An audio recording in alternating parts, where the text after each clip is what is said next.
How's it, guys? I'm here on the 16th hole at Houghton Golf Club. I'm really looking forward to seeing you guys this come Sunday. Hope you guys are ready for this beautiful setting we have. Conditions are totally different compared to the winter. Really looking forward to having you guys and hosting you guys. Basil made that tea time, but he did not make this tea time. So we apologize for coming on a bit late because we don't know where he was. It's the birthday boy, so let's say happy birthday to Basil first of all. Happy birthday, Baz. Happy birthday! Thanks, Did you get Sorry, stuck? I'm late. Basil got stuck in a bit of traffic on the way home, so that's why we're late. But we need 4 of us because otherwise Ryan and Don and myself can't really do a great preview for you. And Basil is the Houghton Pro, so we waited for him. Is everybody good? How was your Heritage Day? Yeah, very good, man. Obviously, it's been my birthday. Got a couple of friends, took me to Harty's for the day. We rode some horses, ate some good food, and yeah, now we're back, committed, ready for the Duckhook guys. Awesome. Ryan, Pekinwood, you've been hanging out there for a while. You say it's an absolutely awesome condition. Tell us about it. I can't hear you, Ryan. You're gone. Yeah, all good. Sorry. Yeah, it's been a nice chilled few days after a hell of a lot of golf the last month and a bit. And I played around yesterday at Pekinwood, and I must say it's probably in the best condition it's been in the last 10 years. They've started some work on the bunkers, so a lot of the greenside bunkers have got some fresh white Augusta sand in it. But yeah, it's really, really phenomenal. Like I can't sort of boast about it enough. The greens are really good. You know, full power, but they're true. They follow the slopes. They're quick. They're slow uphill. So yeah, it's just really, really good. Awesome. Excited to play there again with the Duckhook guys when we do. I look forward to an invite sometime so I can go check it out. Donnie, you've been playing plenty. You played Glendower yesterday and you shot 72 and you complained about it. So I don't know. That's Donnie for you. As usual. You're good. Could have been lower. All right, everybody on the chat line, thank you for joining us, taking out some time out of your evening. We've got Alan Lowe. Hello, gents. Welcome. He's playing on Sunday as we play Houghton. And Dorian Free, let's go. Yes, we are. Louis Gerber, good evening all. Good evening, Louis. Thank you for joining us. And then Mr. Ryan Jensen. Hello, peoples. We are the peoples. Hello. And so on and so on. And Hanu, yes, Hanu. Howdy Ducks. Okay, what's happening today? We have plenty happening today. So we're going to go through the Houghton breakdown. We're going to look at the field. We're going to look at the featured holes. We're going to look at the groups and the head-to-heads and so on and so on. And then we're going to look at the shootout teams. Finally, they're being announced and what the state of the shootout teams are for next year. As you remember, we have the Thursday versus Sunday at the Eye of Africa in February, usually at the end. And then the 2 teams, see who has bragging rights and who can win it. It's a match play day, 36 holes. Teams in the morning, singles in the afternoon. So stay tuned to see who's in the team and what format we're doing. You're probably asking, but there's 2 Sunday League teams. How's this going to work? It will work. Okay, and then finally, we'll have a bit of a debate. And then we're done. So let's get to it, everybody. But first, we want to recap on where we are on the league standings. And this is where we are on Series 2. Right, Series 2, Randall Chetty and Alan Lowe are leading on 179 points, and they've got a bit of a lead, 8 points ahead of tied third, Jason Ivins and Luke Janssen, Brayton Duweni a bit further back, and then Dean Sherman, Tian Schmulin, Ewald van Wyk, Frikkie, and Ryan Jensen. None of us feature here, boys, but Donnie, I know you feature on the other Sunday League. You're leading Sunday Series 1. So what do we think about our leaders so far, gentlemen? Consistency. Pretty sneaky there. It's actually good to see Dean Sherman going up a few spots of late. You know, he's usually around 7th, 8th place. It's good to see sneaking up that top 5. Definitely, always a consistent player. Yeah, Sherman is finding a bit of form, I think. He was struggling a bit, I think, at the beginning of this year and then coming out of lockdown, but he's been getting a couple of results in the last couple of rounds. So yeah, and Luki at one stage was leading, so he's not, and he's got a bit of work to do. Let's quickly go through the player rankings following the Thursday League at Firethorn. Luki still leads. Now remember, this is an average of the ranking points, and you need to play 16 events. So most of the guys on this page have played 16 events. So now they're all in contention, and every event afterwards they get an extra 10 points. So Luki on 127, not very far behind Frikkie Barnard. Frikkie's actually played more, he's got more points, but played more events, if you know what I mean. So that's how that average goes. And Ewald van Wyk, 121, leading the Thursday League. Alan Lowe, Ruben Swart, Hanu Oosthuizen, Richard Stewart, Paul Ricketts, Cornell Erasmus, Jason Iman. So now we know how it stands. So we are playing Houghton again. So if you remember, when we came out of lockdown, that was our first game. Houghton were kind enough to host us, get all our guys back on the course, and we're having a Thursday league event. Then we want to compare our stats from our featured hole. But Cappy from Houghton has got a bit of a message for us. How's it, guys? This is Cappy at Houghton. I believe you guys are coming here on Sunday. I'm looking forward to seeing you. I think the conditions are going to be a little bit different from when you were here. I think it was the week after lockdown opened, after we reopened the golf course. Things are a little bit different. I hope you got your A game because the greens are firm and fast. Right, let's go with that first. The greens are firm and fast. Basil, how firm and fast are the greens? Yeah, Maz, they're rolling pretty pure this time of the year. They're running at about 11, to be quite honest with you guys. So you just got to work on your stroke, make sure that's all good for Sunday, and you pick a line and it's in. So the important parts to look into this Sunday is just to make sure you hit in the right positions on the greens and you can score from there. So this whole going for the middle of the green, it's not going to work. You're going to have to hit them close and you score well. Got to think about it like a PGA Tour professional and find the quarters of the green. Okay, Ryan, you play here often. How do you find this? Donnie, you've won at Houghton. You can answer afterwards. So take us through a bit of your thinking on Houghton. Yeah, I must say I agree with Baz. You know, everyone thinks, you know, hit money balls onto the greens and you can try and two-putt your way off. That's not the case at Houghton, especially when the greens are quick. I think your important shots are setting yourself up from the tee box and then literally hitting the right place on the green. You know, you don't really want a downhill putt on Houghton's greens when they're quick. So you're gonna have to get a bit sharper with your iron shots in. And as Baz says, trust the putter. Hopefully you've got a stroke on the day and just trust it.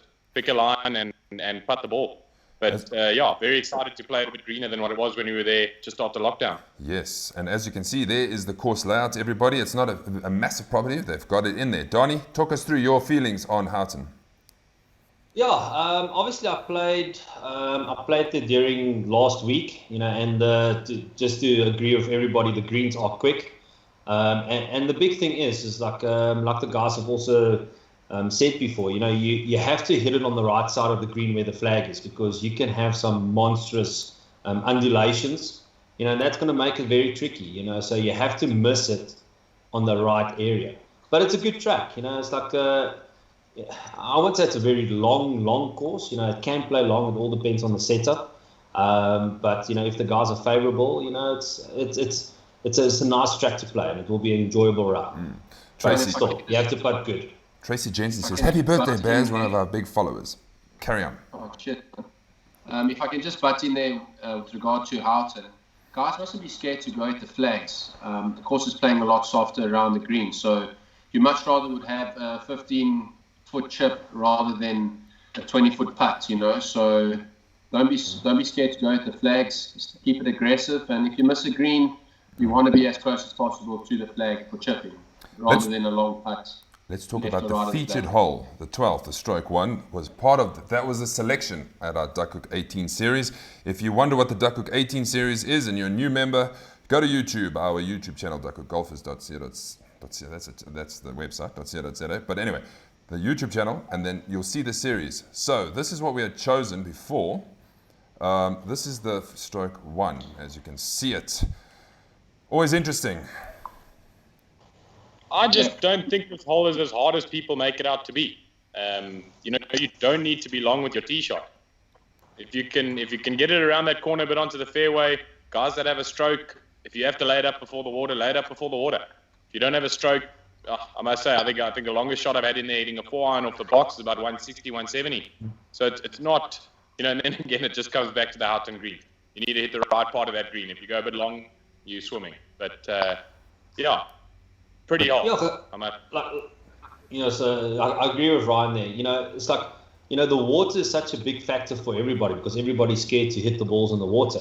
You know, but you know, the safe play is get onto the fairway, whether it's a driver, long iron driver, or fairway wood. But you know, I would say the approach game for the average guys is aim it at the bunker on the left hand side. You know, there's no water on that side, so from there it's a chip and putt or two putts. but just take the water out of play completely. That's the key to this hole.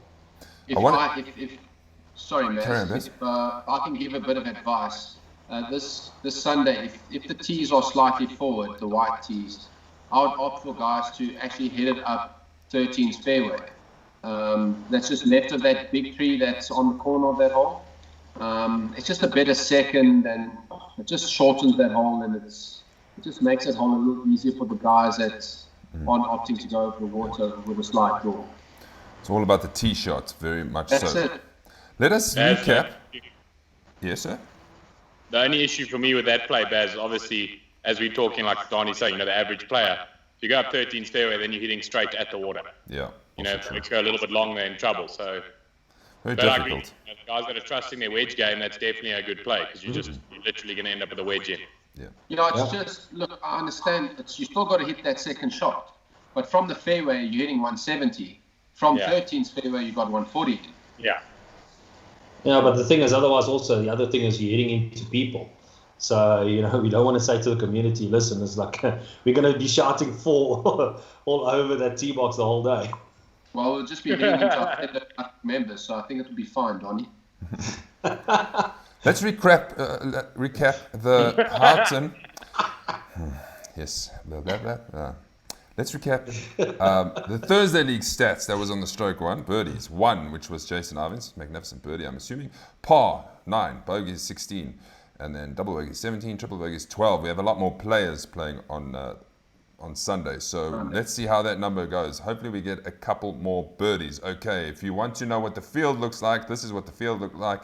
If there are any favorites, just point them out. Gentlemen, the handicaps have been moving around with all the events we've been playing. It has been endless.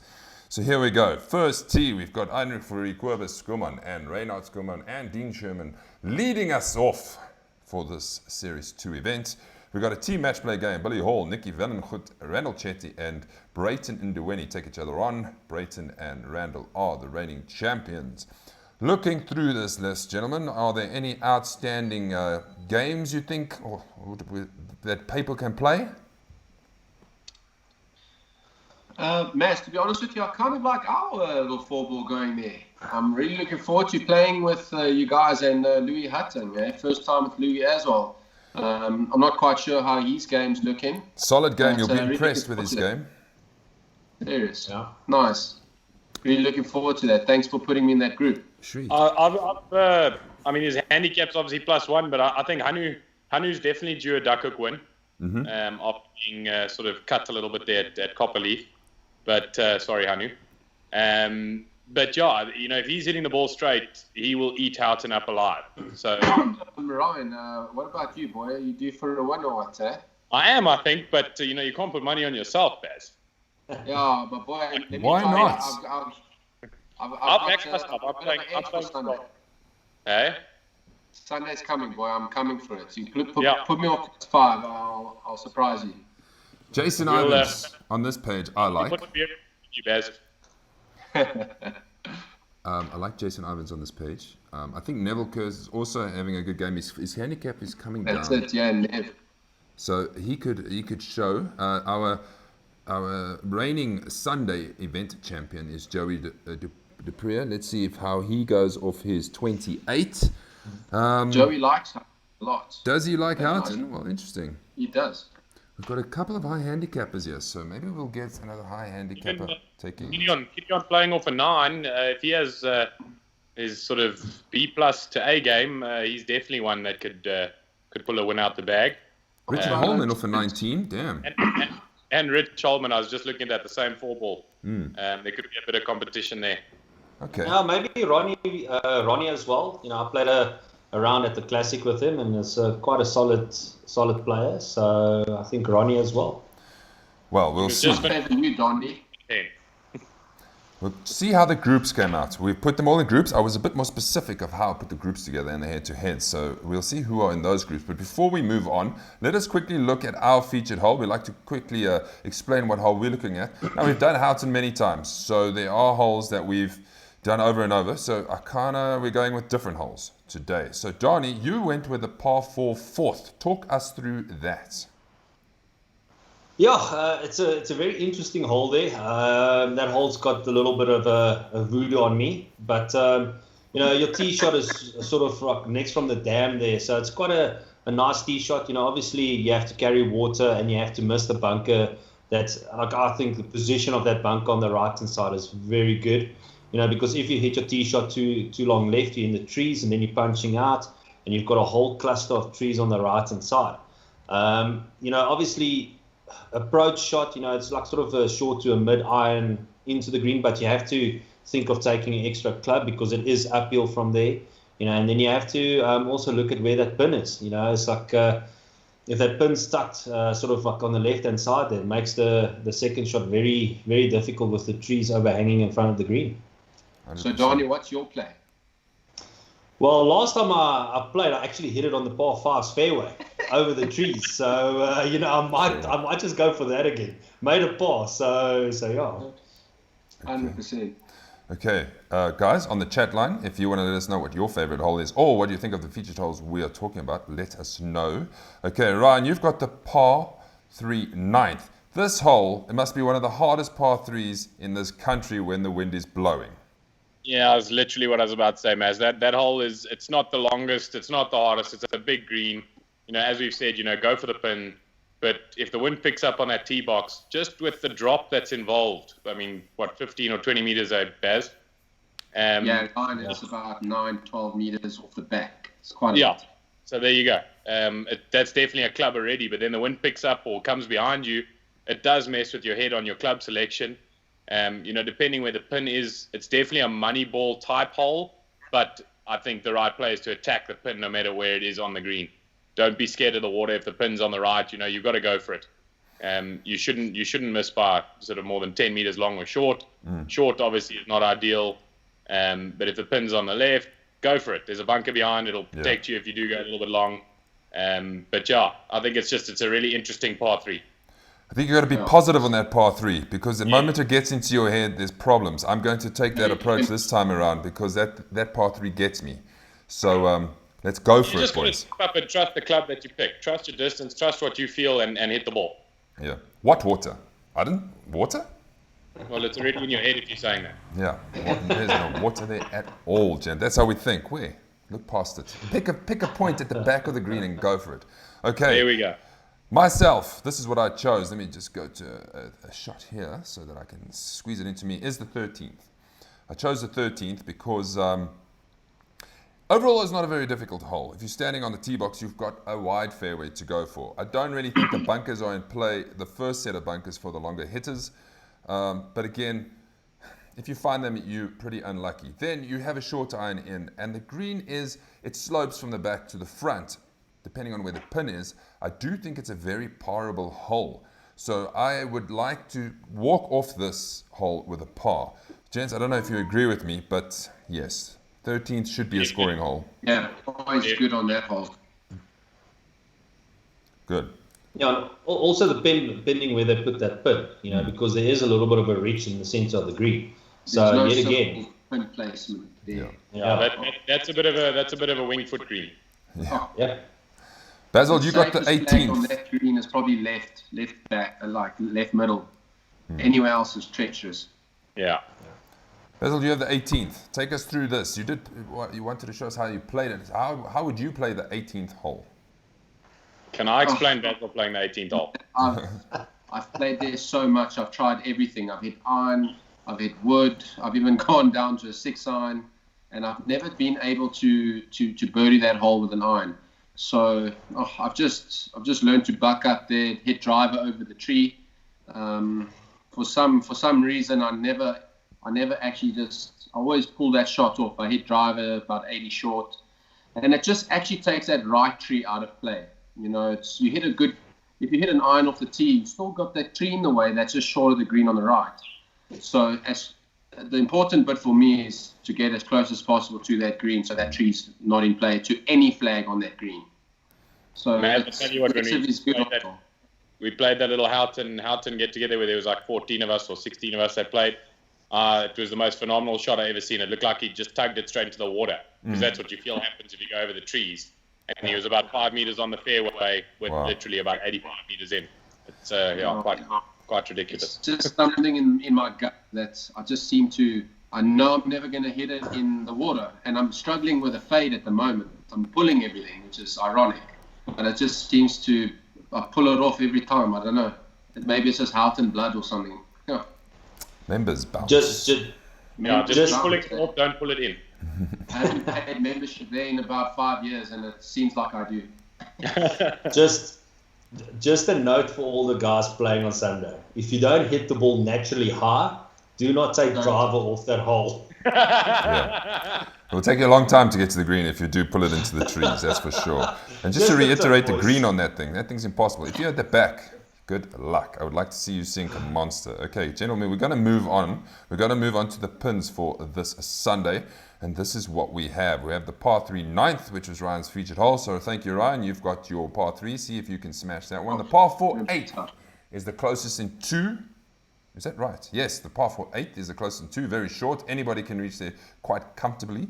And the par 3 16th we have to do. It's always a featured hole that is very pretty. Are we happy with the selection, gentlemen? Yeah, I like it, Maz. That's beautiful. Yeah, tricky par 3. And an easy par 4, like you say. Everyone's in play for the first two. Sorry, Ryan. No? Funny story about that 16th hole, man. So the old Houghton used to be the other way around. So where the green is now, that used to be the tee box. And where the tee box is, it used to be the green. So in the Alfred Dunhill there, James Kingston actually pulled it into those trees on the left. Literally bounced off the trees, dink, dink, in the hole. Won an Audi TT back in 2000. How's that? That's the whole, unreal. I remember that shot. So hopefully somebody can do the same, excepting maybe skid it over the water or something. Let me get a shout out to Morne O'Kelly. He's playing his first league game and very excited next month. We look forward to having you with the crowd. You can meet us all in person. That's it. Okay, the groups, the much awaited groups, here we go. And I'll explain to you how I formulated this. It's very much handicap based. So I went through the field and I thought who is close in handicap and grouped them. So here we go with page 1. Anu Fourie, Carl van der Linde, Paul Ricketts, Niels de Toy, Jeff Main. Now these guys sit in probably the 17 to 19 handicap bracket. Gents on the chat and with me to give us some... Paul Ricketts.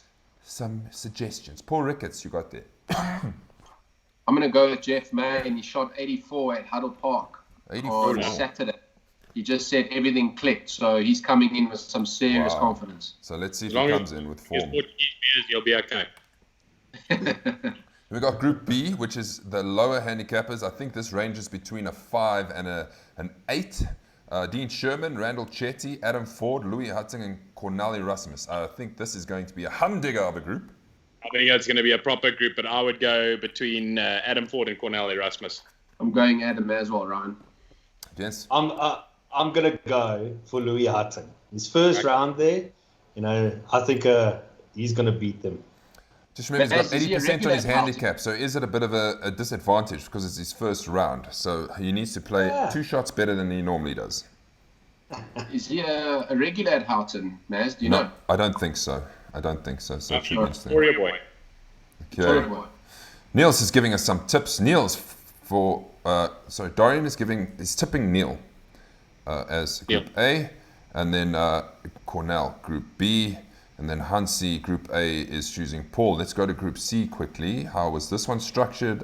Yes, it's the lower handicappers, obviously. Donny Gelden is off a scratch. Hanu off a +1. Ryan off a scratch. Jason off a 4. And Dylan off a +2. Good luck, gentlemen. I'm going to go Jason there. I'm going to go Ryan. I'm going to go Donny because it's just the way it is. I'm going to go Hanu. I'll go Hanu. Okay. And then watch, out of all of us, Dylan will surprise us. And I'm playing with Hanu, so that'll be like a little match play as well to put on. Just put a beer on our match play. 100%. Okay, let's go to page 2 of the groups. Right, the D, as you can see, and if you know our players, this is the highest of the handicappers. These guys between 25 and 30. Sarlstein, Robert Michael, Neville Kurz, Leon van Aarde, and Charles Ferreira. I'm going to go like he did at Firethorn and actually finishes the round. He's playing really good golf.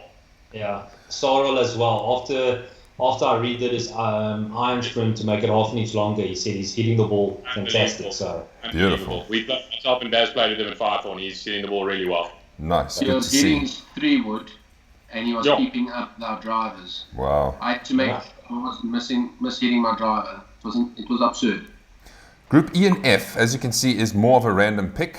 Dean Bester, Ronnie Wallerter, Gerard Sneeman, who is very consistent lately, Pranay Pandey and Frikkie Barnard, who's also up there. So that'll be an interesting group. And then Keith McClintock, Andrew Nielsen make a return to the Duckhook League for a visit. They haven't played in a while. Ryan Esmond will know these two. Nico Roots, Graham de Villiers, and Marty Becker. That's a nice group. Okay. I don't know how keen Andrew's golf is at the moment, but I think as it sits there, I'm going to go for Niku in that. Okay. I'll go Marty. And I'll go Ronnie. Martinez, Ronnie in Group E. Okay, there we go. Let's have a look at the head-to-heads. This is always interesting to see if the red team or the blue team is going to take the title. This is who is in the red team. Quibus, come on, Billy Hall. Okay, let's go across. Quibus is taking on Chad Rose. That should be interesting. Billy Hall is taking on Luki Janssen. They big mates. We'll see how that unfolds. Brayton and Duane is taking on the classic champ Leon Westhuizen. Kevin Ho, also hitting a bit of form, is taking on Dorian Ferry. Jacques Gravenstein, who's playing his third Duckhook game now, is taking on Gideon Richter. Hello, Gideon. I see you are watching. So let's back Gideon for this one, why don't we? I'm taking on Janko Dreyer. It's his first game. Richard Stewart against Dylan Bowles. He's also watching. Dylan, I think that's you. Peter Zakaria versus Richard Holman. Owen Kenny, Donna Perimal, Alan Lowe, Ryan Jensen. Oh, I left the H out of Ryan Jensen. Can you believe it? Ryan Jensen. And the E in I Jensen. totally got that wrong. You know what I think happened there, gentlemen? I think I was busy writing your name, Ryan, and then thinking of Ryan Jensen, and just got it all wrong. So it's if you two had a son, that's who that is. Okay, now let's not go there.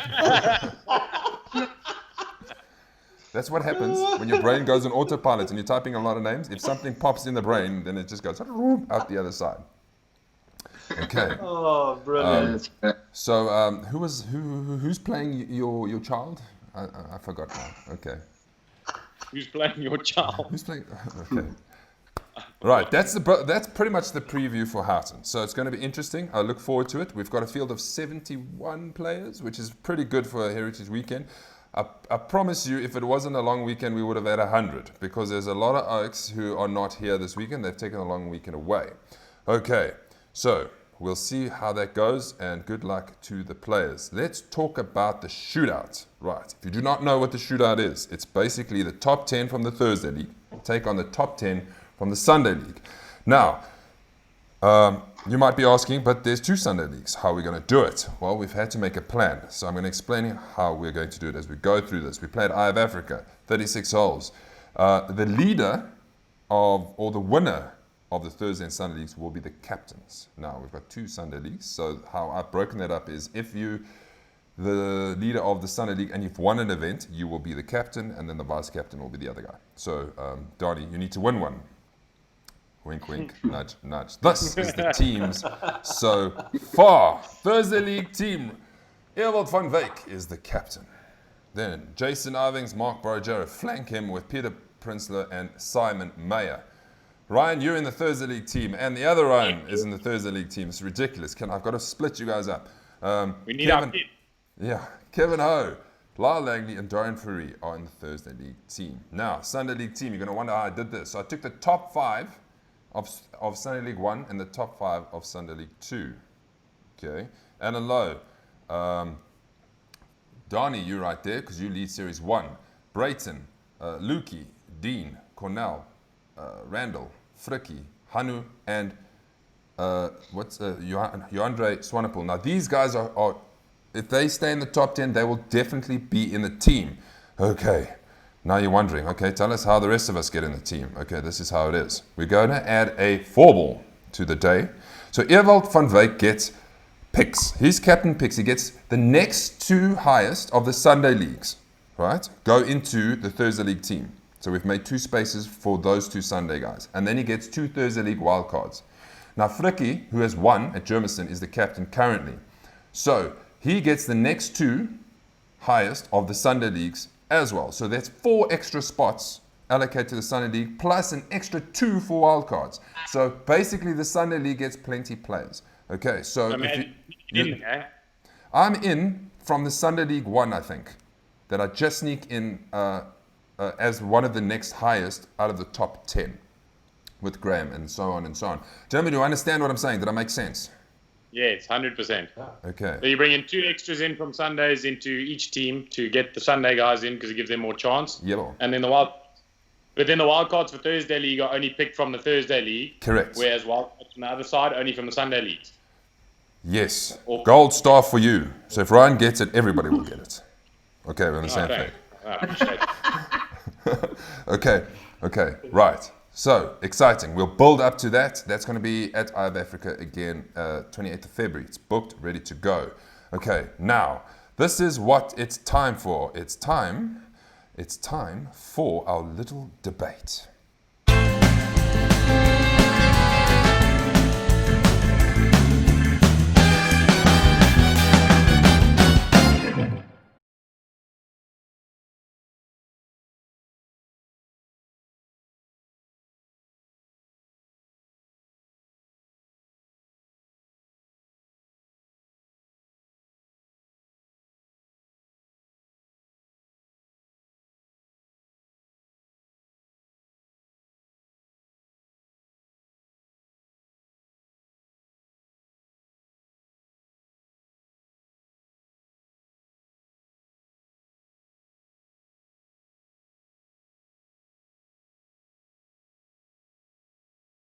So, the debate is he good for golf? What do we think? Many people didn't like him before this, but now I think they've changed their opinion. I don't know, should we split up? Should we say me and Ryan go for yes and Donnie and Basil no? Or should we just talk about it? I think just talk about it. How you feel? Let's talk about it. Yeah, Okay, guys on the chat line, let us know what you think. I kind of like the way he's going about things. Unfortunately, the way he is with press, that bit of ignorance and that. But it's what, Maz, it comes across that way. But the man is confident in what he's doing, everything that he applies, the discipline that he puts forward. You can't take away the credit that man is due. And I think it brings a new caliber to golf. The only downside is that we've had Hall of Fame golfers, Gary Player, Ernie Els, actually stating that the only way to challenge these new up and coming golfers is to just grow the rough up to knee height and renovate the tee boxes, make it longer. So will the scores ever change? I don't know. I don't think we'll shoot 40 under par if we had to all play like Bryce and DeChambeau. So I don't think golf's going in a bad direction. I think it's going in a good direction. A bit of different style of golf, different fashion, different equipment, different opinions. I think it's good for golf, Donnie, Not everybody's so stoked on Tiger Woods. Donnie, as a fitter extraordinaire, what is your opinion on having all the clubs the same length? It's a 7-iron length, am I correct? Yeah, it's 7-iron length. Like the thing for me is, okay, obviously you need to see, I grew up, you can say in olden times when you had your 4-iron length, your 5-iron length. I've tried hitting them. To get your head around a club that's basically almost 6 or 7 degrees upright and it's a longer iron, with the same length shaft, it's a little bit difficult, And for me, when I've hit those irons, I struggled with basically your short irons, because your mind is telling you, okay, yes, you need to bend over a little bit more, your posture needs to be a little bit different, so I just couldn't get my head around, hitting a lob wedge, which is basically a 7-iron length shaft. And it might be that I'm stubborn and maybe old school, but, for me, your body sets up in a natural way. And, for him, kudos to him, it's working for him, but it's not going to work for every golfer out there. Yeah.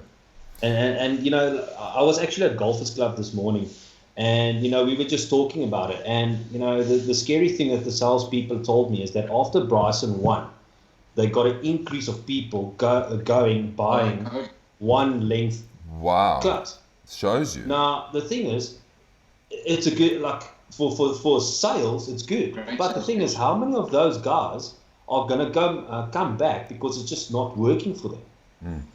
So, What's that?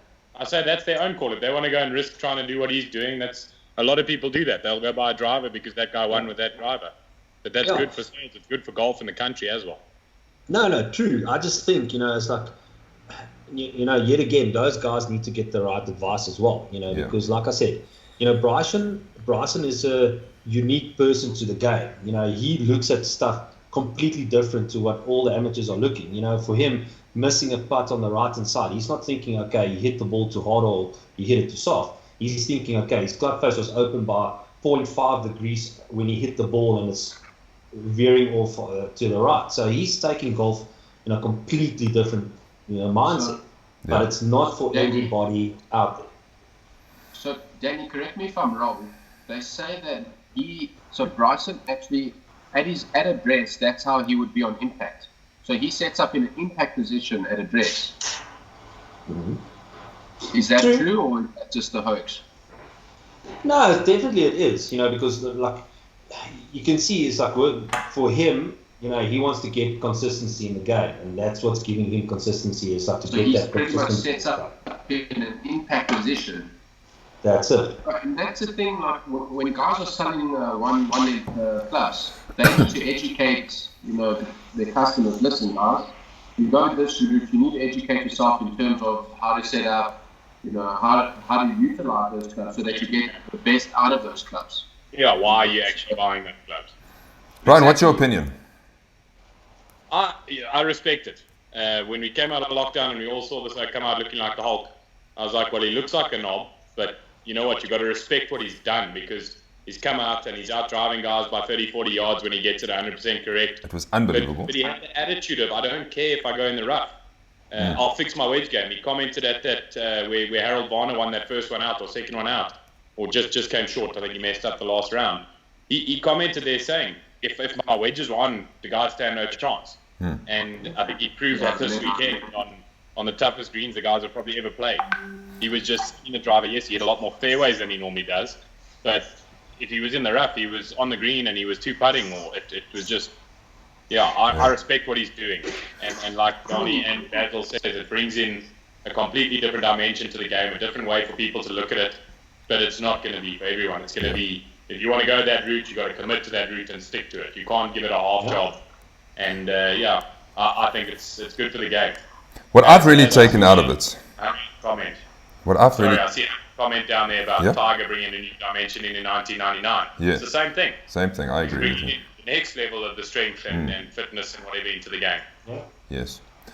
What I've taken away from it is it's shown to me that you really can hone down your golf game to be more specific and to try and repeat things and try and be more consistent by just taking more or some tips out of his book, the way like the swing plane and etc., and how precise he is with his distances and how far he swings back, and so he knows exactly what he's hitting, because that can only benefit you. You're taking a lot of the guesswork out. I think one of the things he says is his goal is to remove feeling from his game so it can be more precise. That is something that I take away from it. Out of it straight away. Yeah. No, the thing is just, you need to think about it. It's like most of the amateurs out there is not standing on a driving range from 8 o'clock in the morning till 5 o'clock in the afternoon.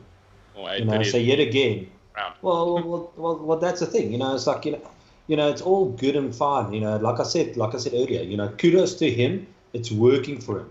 And he's shown a different level to golf, and golf does need it. There is that game changer every couple of decades and stuff that changes the whole golf, and it's good and it's exciting. But if not to be nasty to some of the guys out there on the Duckhook or golfing world, but if you're a 22 handicapper and you're standing there, it's like, and you start thinking about, okay, geez, why am I missing a putt? And my club face was 0.5 or 1 degree open because I've hit it or blocked it out right. The guy, it's not going to help him. It's like it's not. Another sport. Yeah. So the thing is, that's why I said, and Ryan, you had it. It's like, if you want to go that route, stick to it, and then you can't differ from it. No. You have to be in that line for the rest of your life. You've got to give it 150%. You can't half chance what he's doing, and that's what he did. He's gone flat out into it, and he's not stopping. Yeah. You know, and I saw a post on Facebook, you know, where they had him, you know, before he bulked up, you know, and his stats, you know, his ball speed is now over 200 miles per hour, where before it was like in the 180s. So, you know, his whole thing is to get more ball speed, to hit the ball further. And yet again, okay, for him, he's hitting in wedges where the other guys are hitting in 9-iron, 8-irons. But that's his game. Mm-hmm. Yeah. I think Basil's frozen. Is Basil still with us? No, he looks like he's frozen. Okay. Anyway. Okay. Well, seeing that Basil's frozen, I'm going to call it quits there. Okay. And thank you for the debate. We'll try to do this more often. And have some topics for the guys to think about, and then we'll post this separately, and then we can get other people's comments. Have the guys, you know, guys, if you've got a topic you want to talk about or a play you want to talk about, post it on the group, and we can talk about it on the show. 100%. Okay. That's it, gentlemen. Thank you for joining us for a Thursday. Ryan, thank you very much. Donnie, oh, jeez. I thought he left us. I'm here. I thought he left us as well. I'm here. Basil's definitely stuck. I'm surprised he didn't go to the Skype sign, or we didn't all go into 3 little blocks. You last time, man. You just. All right. Cheers, everybody. 3, 2, 1, and cheers. See you Sunday.